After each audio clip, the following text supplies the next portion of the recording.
So this is the latest update on the Waterloo Road goods depot of the LMS LNWR, which when it's complete will have the dock road running along the front here, with lines coming from the Mersey Docks and Harbour Board from underneath the Liverpool Overhead Railway, coming in and running into here, into this shed, and a single line coming out from here, from this one here, which will take the line from the tunnel at Edge Hill, which will be up here.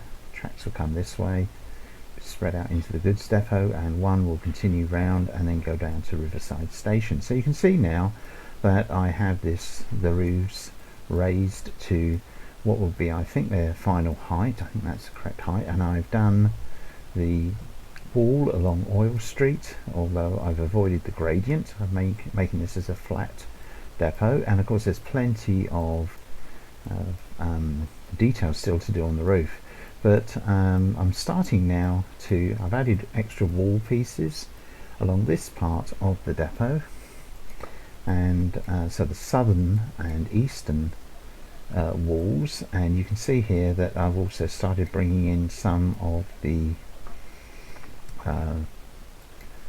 vertical planking, which appears to have closed off the roof ridges.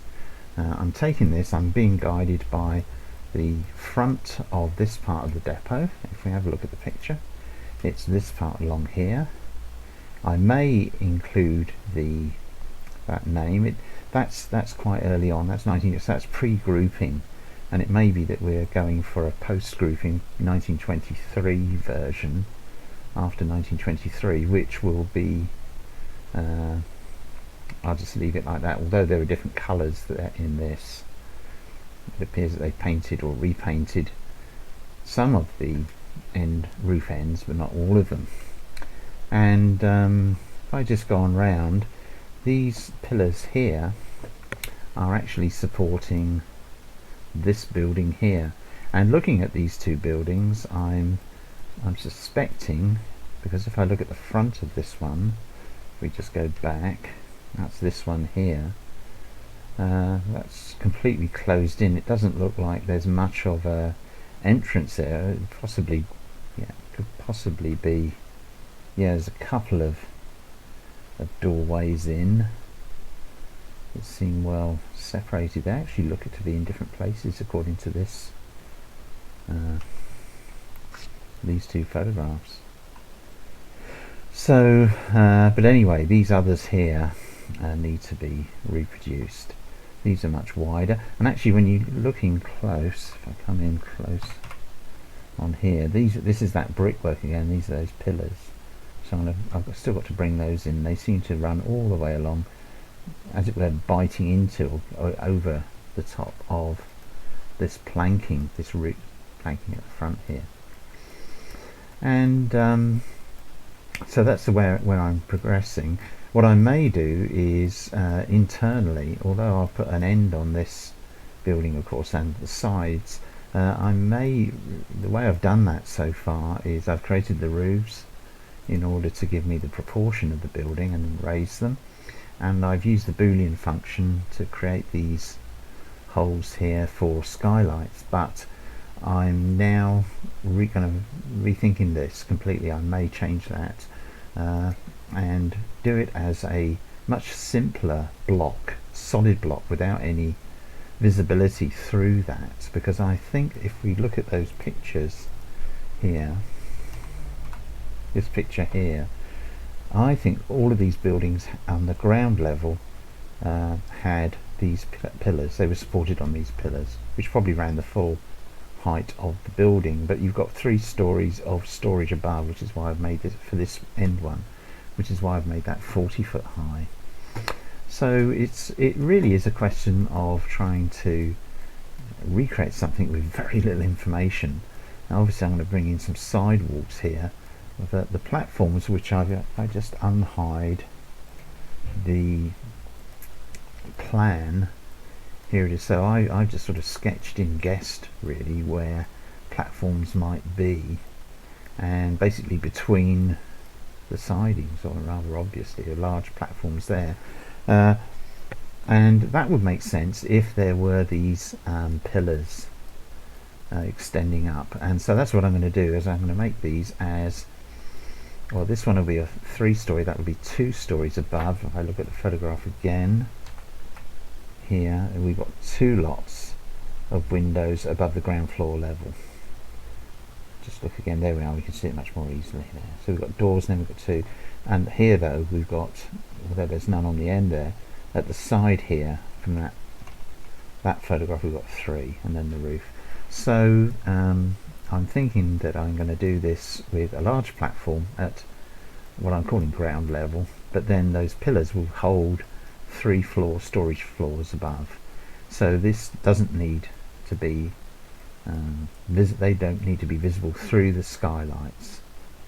So I'm maybe going to lose quite a bit of detail here, or save a bit of detail.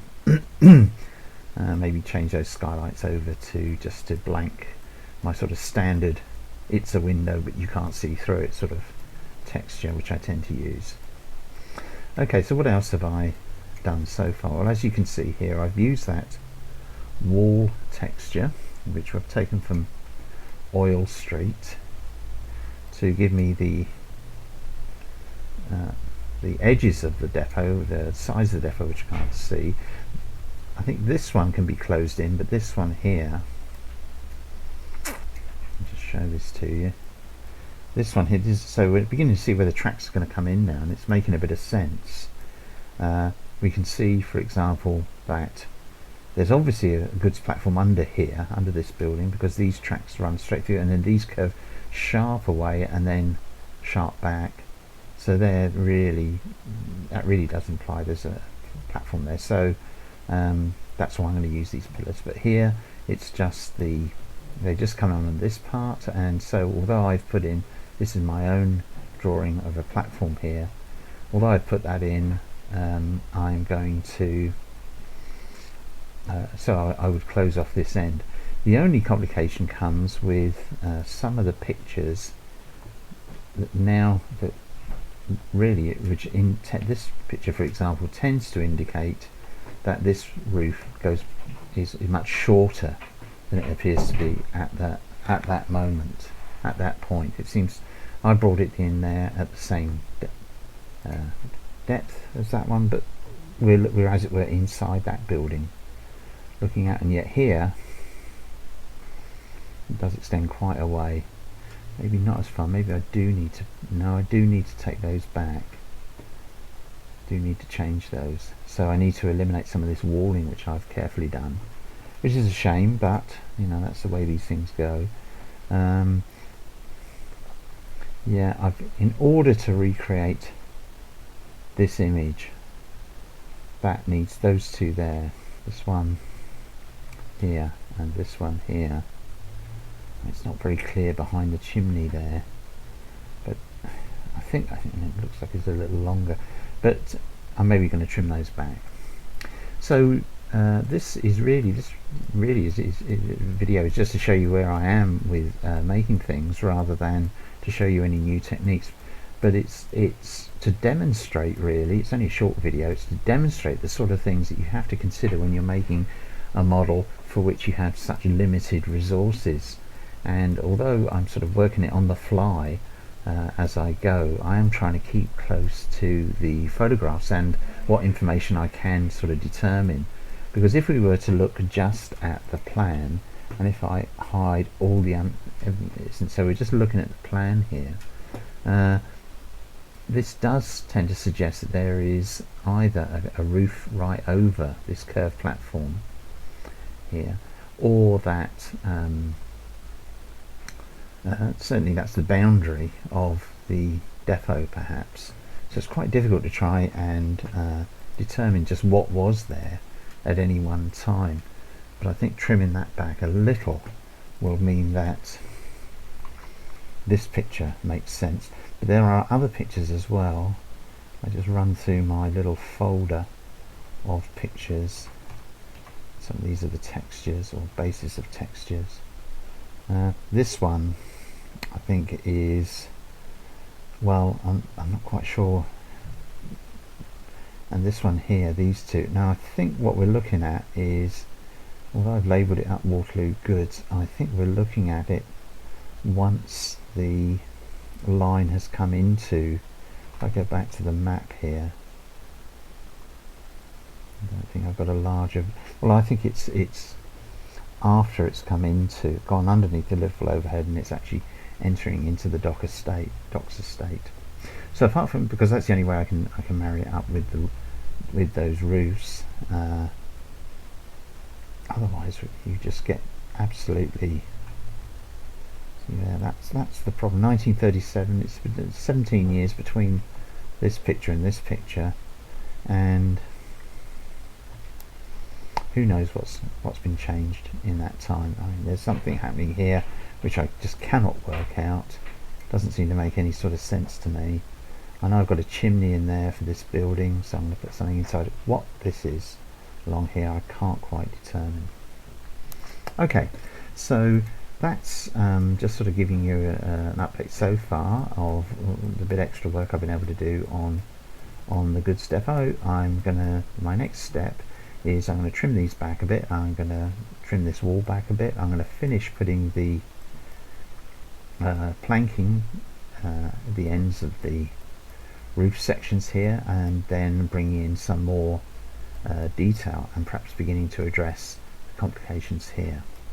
So if you have any queries, questions or suggestions about this, please do post them. Please let me know and I'll be happy to answer them. Meanwhile, the great saga of Waterloo Road goods, or Waterloo Street goods depot, continues.